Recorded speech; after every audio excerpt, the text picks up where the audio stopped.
بسم اللہ الرحمن الرحیم۔ السلام علیکم ناظرین، جیسا کہ تمام احباب کو معلوم ہے کہ کچھ دن پہلے مولانا ہادم حسین رضوی صاحب کی اچانک وفات ہو گئی، جس کے بعد تمام علماء نے ان کی وفات پر گہرے دکھ اور رنج کا اظہار کیا۔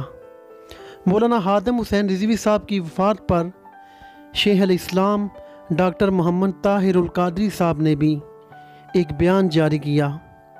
ہم شیخ الاسلام محمد طاہر القادری صاحب کا بیان بعد میں سنائیں گے، پہلے ہم مولانا ہادم حسین رضوی صاحب کا وہ بیان سناتے ہیں جب وہ زندہ تھے تو اس وقت وہ ڈاکٹر محمد طاہر القادری صاحب کے بارے میں کیا کہتے تھے۔ آئیے پہلے وہ بیان سنیں۔ اس کینیڈا والے بغیرت کے بارے میں، اس دلے کے بارے میں، اس خنزیر کے بارے میں۔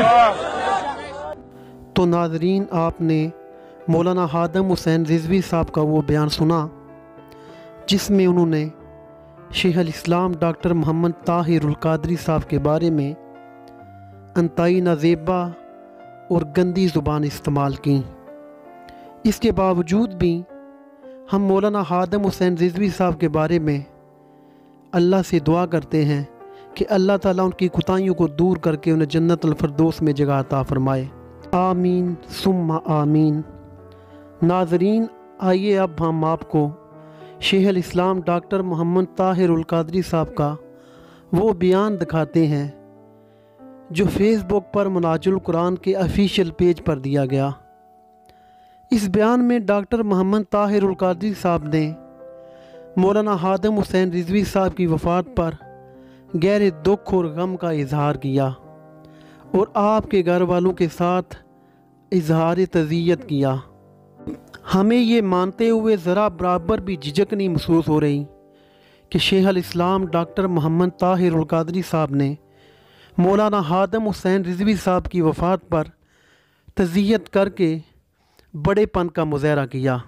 بلا شبہ ڈاکٹر محمد طاہر القادری صاحب اگر علم کے میدان میں دیکھا جائے تو برصغیر پاک و ہند میں سب علماء سے زیادہ علم رکھتے ہیں، اور یہی وجہ ہے کہ ڈاکٹر محمد طاہر القادری صاحب برصغیر پاک و ہند کے وہ واحد عالم دین ہیں جن کی کتب دنیا کی سب سے بڑی اسلامی درسگاہ، جو کہ 1000 سال پرانی اسلامی درسگاہ ہے، جامعۃ الازہر مصر میں پڑھائی جاتی ہیں۔